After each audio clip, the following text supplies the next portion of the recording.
বাংলাদেশের মহাসড়কগুলোতে যখন লাল সাদা রঙের একজোড়া বাস দাপিয়ে বেড়াতে শুরু করল, তখন কেউ কল্পনাও করেনি যে চাকা একদিন দেশের অন্যতম বড় শিল্পগোষ্ঠীর ভিত্তি হয়ে দাঁড়াবে। দেশের পরিবহন খাতের ইতিহাসে অনেক নাম এসেছে এবং হারিয়ে গেছে, কিন্তু স্টার লাইন আজ শুধুমাত্র একটি বাসের নাম নয়, এটি একটি বিশাল কনগ্লোমারেট। কিন্তু আপনি কি জানেন, আজকের এই হাজার কোটি টাকার সাম্রাজ্যের শুরুটা হয়েছিল চরম এক পারিবারিক বিপর্যয়ের মধ্য দিয়ে। যেখানে থাকার কথা ছিল রাজকীয় বিলাসিতা, সেখানে মাত্র ৪৭ বছর বয়সে বাবার আকস্মিক মৃত্যু পুরো পরিবারকে ফেলে দিয়েছিল অনিশ্চয়তার মুখে। এমনকি টিকে থাকার তাগিদে বিক্রি করে দিতে হয়েছিল সম্বলটুকুও। সেই ভগ্নস্তূপ থেকে দাঁড়িয়ে কিভাবে হাজী মোহাম্মদ আলাউদ্দিন এবং তার ভাইরা মিলে ফেনীর মতো একটি ছোট্ট শহর থেকে গড়ে তুললেন দেশের অন্যতম শক্তিশালী বিজনেস টাইটান, কিভাবে পরিবহন থেকে শুরু করে খাদ্যপণ্য, শিক্ষা, স্বাস্থ্য আর সংবাদপত্রের জগতেও তারা একচেটিয়া আধিপত্য বিস্তার করলেন। বিজনেস ম্যানিয়ার আজকের বিশেষ পর্বে আমরা ব্যবচ্ছেদ করব স্টার লাইন গ্রুপের প্রতিষ্ঠাতা এবং পরিবারের সেই হাড় ভাঙা খাটুনির গল্প, তাদের অদ্ভুত সব ব্যবসায়িক স্ট্র্যাটেজি এবং সেই সব চ্যালেঞ্জ, যা বিশাল সাম্রাজ্যের চলার পথে বারবার বাধা হয়ে দাঁড়িয়েছে। শুরুটা ৮০ দশকের মাঝামাঝি সময়ে। ফেনীর এক সাধারণ কিন্তু স্বপ্নবাজ মানুষ ছিলেন এরশাদুল্লাহ। তিনি পরিবহন ব্যবসার সাথে যুক্ত ছিলেন, কিন্তু ১৯৮৩ সালে মাত্র ৪৭ বছর বয়সে তিনি মারা যান। রেখে যান ৫ ছেলে এবং ২ মেয়ে। বড় ছেলে হাজী নিজামুদ্দিন তখন অনেক ছোট। বাবার মৃত্যুর পর সংসারের খরচ চালাতে গিয়ে তাদের কাছে থাকা ২টি বাস বিক্রি করে দিতে বাধ্য হন তার মা আলতাফুন নাহার বেগম। একটি সাজানো সংসার যখন তছনছ হয়ে যায়, তখন পরিবারের হাল ধরেন মেজ ছেলে হাজী মোহাম্মদ আলাউদ্দিন। ছোটবেলা থেকেই তার মধ্যে ছিল কিছু একটা করার প্রবল জেদ। ফেনীর আঞ্চলিক অর্থনীতিতে তখন কৃষি আর প্রবাসীদের পাঠানো রেমিটেন্সই ছিল মূল চালিকা শক্তি, কিন্তু আলাউদ্দিন চেয়েছিলেন শিল্পায়নের পথে হাঁটতে।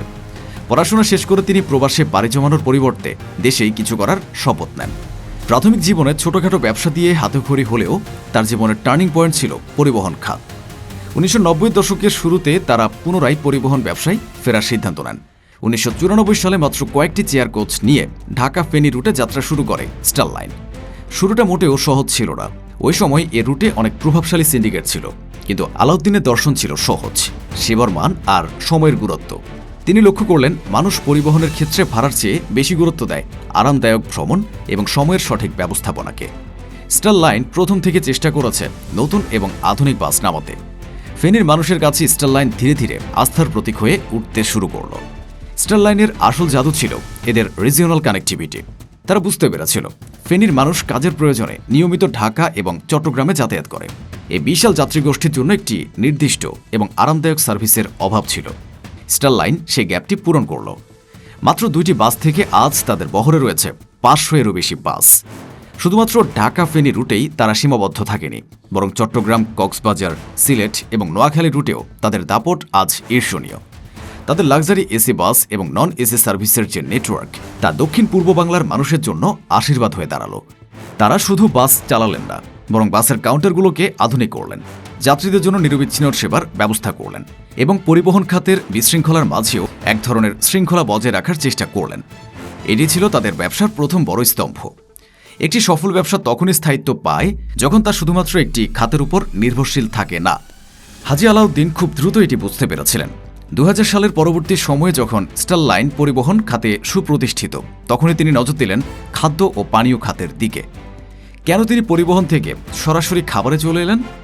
এর পেছনে ছিল এক অসাধারণ ব্যবসায়িক দূরদর্শিতা। পরিবহন ব্যবসায় প্রতিদিন হাজার হাজার যাত্রী তাদের বাসে ভ্রমণ করে। এই গ্যাপটি পূরণ করতে জন্ম নিল স্টার লাইন ফুড প্রোডাক্টস। ২০১০ সালের পর থেকে স্টার লাইন তাদের ব্যবসা সম্প্রসারণে আগ্রাসী ভূমিকা পালন করে। তারা শুধু ফেনীতে সীমাবদ্ধ না থেকে সারা দেশে তাদের ডিস্ট্রিবিউশন নেটওয়ার্ক ছড়িয়ে দেয়। তাদের ব্যবসায়িক পোর্টফোলিওতে একে একে যোগ হয় ৩২টি প্রতিষ্ঠান। ১. Star line food products. Biscuit, chanachur, chips এবং পানীয় বাজারে তারা দ্রুত স্থান তৈরি করে নেয়। তাদের ফ্যাক্টরিতে উৎপাদিত পণ্য আজ শুধু বাংলাদেশেই নয়, বিশ্বের বিভিন্ন দেশে রপ্তানি হচ্ছে। ২. Star line sweets. ফেনীর ঐতিহ্যবাহী মিষ্টির স্বাদকে ব্র্যান্ডিং করে তারা সারা দেশে ছড়িয়ে দেয়। ৩. Industrial sector. অটো ব্রিক্স মানে ইট, ফ্লাওয়ার মিল, আটা, ময়দা, ডাল মিল এবং কার্টুন ফ্যাক্টরি। তাদের নিজেদের খাবারের ব্যবসার জন্য প্রয়োজনীয় আটা এবং প্যাকেজিং তারা নিজেরাই উৎপাদন করতে শুরু করল। ৪. এনার্জি ও পাওয়ার। স্টারলাইন সিএনজি ফিলিং স্টেশন এবং পেট্রোল পাম্প যা তাদের নিজেদের পরিবহন ব্যবসার ফুয়েল সাপ্লাই চেইনকে নিয়ন্ত্রণ করে। 5. স্বাস্থ্য ও শিক্ষা।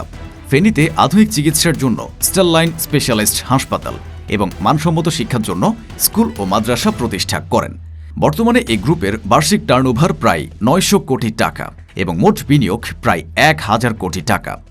সবচেয়ে আশ্চর্যের বিষয় হল এই বিশাল সাম্রাজ্যের ব্যাংক ঋণের পরিমাণ প্রায় 158 কোটি টাকা, যা বাংলাদেশের অন্যান্য বড় গ্রুপের তুলনায় অনেক কম। স্টারলাইন গ্রুপের আজকের এই অবস্থানের পেছনে 3টি প্রধান স্ট্র্যাটেজি কাজ করেছে। 1. রিজিওনাল লয়্যালটি, আঞ্চলিক আনুগত্য। স্টারলাইন শুরু থেকে নিজেদের ফেনীর গর্ব হিসেবে উপস্থাপন করেছে। তারা স্থানীয় লোকজনকে কর্মসংস্থানের সুযোগ দিয়েছে, যার ফলে ওই অঞ্চলের মানুষের মধ্যে ব্র্যান্ডের প্রতি এক ধরনের সেন্টিমেন্টাল অ্যাটাচমেন্ট তৈরি হয়েছে। ফেনীর সাধারণ মানুষ যখন মনে করে এই ব্র্যান্ডটি আমাদের এলাকার, তখন তারা অবচেতনভাবেই স্টারলাইনের পণ্য বা সার্ভিস গ্রহণ করে। কোনো ব্যবসা যখন নির্দিষ্ট একটি অঞ্চলের মানুষের মন জয় করতে পারে, তখন বড় বড় গ্লোবাল ব্র্যান্ডও সেখানে পাত্তা পায় না। 2. কোয়ালিটি কন্ট্রোল এবং ভার্টিক্যাল ইন্টিগ্রেশন।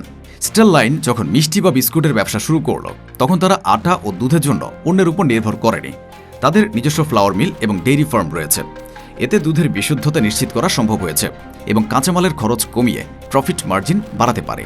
অর্থাৎ কাঁচামাল থেকে শুরু করে চূড়ান্ত পণ্য পর্যন্ত পুরো চেইনটি তারা নিজেরাই নিয়ন্ত্রণ করে। একে বলা হয় ভার্টিক্যাল ইন্টিগ্রেশন, যা ব্যবসার ঝুঁকি কমায় এবং গুণমান নিশ্চিত করে। 3. কাস্টমার ফিডব্যাক ও অ্যাডাপ্টেশন। পরিবহন খাতে তারা নিয়মিত যাত্রীদের অভিযোগ শুনতেন এবং তা দ্রুত সমাধানের চেষ্টা করতেন। একই নীতি তারা ফুড প্রোডাক্টসের ক্ষেত্রেও প্রয়োগ করেছেন। বাজারের চাহিদা অনুযায়ী তারা প্রতিনিয়ত প্যাকেজিং এবং স্বাদে পরিবর্তন আনেন। আমরা ভাবি এটি একটি সফল কোম্পানির গল্প, কিন্তু এই গতির নিচে কত শত স্বপ্ন পিষ্ট হয়েছে তা কি আমরা জানি? এই বিশাল সাম্রাজ্য কি শুধুই সততা আর পরিশ্রমের উপর দাঁড়িয়ে, নাকি এর পেছনে রয়েছে রাজনৈতিক পেশিশক্তির আস্ফালন? স্টারলাইন গ্রুপের অন্যতম কর্ণধার হাজী আলাউদ্দিন রাজনৈতিকভাবে সক্রিয়। তিনি ফেনী পৌরসভার মেয়র হিসেবে দায়িত্ব পালন করেছেন। অভিযোগ রয়েছে রাজনৈতিক প্রভাব খাটিয়ে এবং স্থানীয় পরিবহন মালিক সমিতিকে ব্যবহার করে স্টারলাইন গ্রুপ অন্য কোনো নতুন কোম্পানিকে এই রুটে দাঁড়াতে দেয়নি। যখনই কোনো নতুন এসি বাস সার্ভিস এই রুটে ঢোকার চেষ্টা করেছে, তখনই বিভিন্ন অজুহাতে তাদের বাধা দেওয়া হয়েছে। এটি কি শুধুই ব্যবসায়িক প্রতিযোগিতা? না, এটি হলো পেশিশক্তি ব্যবহার করে বাজারের দখল নেওয়া।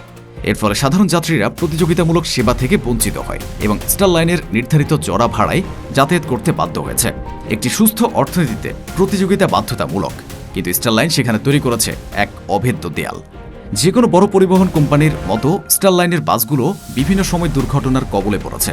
মহাসড়কে বেপরোয়া গতি এবং চালকদের ক্লান্তি নিয়ে বিভিন্ন সময় অভিযোগ উঠেছে। ইনভেস্টিগেশনে দেখা যায় চালকদের উপর কোম্পানি থেকে একটি অলিখিত চাপ থাকে নির্দিষ্ট সময়ের মধ্যে ট্রিপ শেষ করার জন্য। এই ট্রিপ শেষ করেই পর্যাপ্ত বিশ্রাম ছাড়াই চালকদের পুনরায় অন্য ট্রিপে পাঠানো হয়। যদিও কোম্পানি দাবি করে তারা নিয়মিত ট্রেনিং প্রদান করে, তবুও প্রাণের ঝুঁকি এই ব্যবসার একটি বড় নেতিবাচক দিক হিসেবে রয়ে গেছে। বর্তমানে স্টারলাইন গ্রুপে সরাসরি কর্মরত আছেন প্রায় 10,000-এর বেশি মানুষ। স্টারলাইন গ্রুপের এই গল্প আমাদের শেখায় যে বড় কিছু করার জন্য বড় শহর বা বিশাল পুঁজির চেয়েও বেশি প্রয়োজন একটি সুনির্দিষ্ট ভিশন এবং হার না মানা মানসিকতা। তবে প্রশ্ন থেকে যায়, আগামী দিনে বাংলাদেশের অর্থনীতি যখন আরও বেশি গ্লোবালাইজড হবে, তখন স্টারলাইন কি পারবে তাদের রিজিওনাল আধিপত্য ধরে রাখতে? কিংবা পরিবহন খাতের নিরাপত্তাহীনতার দায়ভার তারা কতটুকু লাঘব করতে পারবে? স্টারলাইন গ্রুপের কোন বিষয়টি আপনাকে সবচেয়ে বেশি মুগ্ধ করে? আপনি কি কখনো স্টারলাইন বাসে ভ্রমণ করেছেন বা তাদের কোনো পণ্য ব্যবহার করেছেন? আপনার অভিজ্ঞতা কমেন্ট বক্সে আমাদের জানান। আজকের এই ইনসাইড স্টোরিটি ভালো লাগলে লাইক দিন এবং এমন আরও সফলতার পেছনের গল্প জানতে বিজনেস ম্যানিয়া চ্যানেলটি সাবস্ক্রাইব করে রাখুন। দেখা হবে আগামী পর্বে। ধন্যবাদ।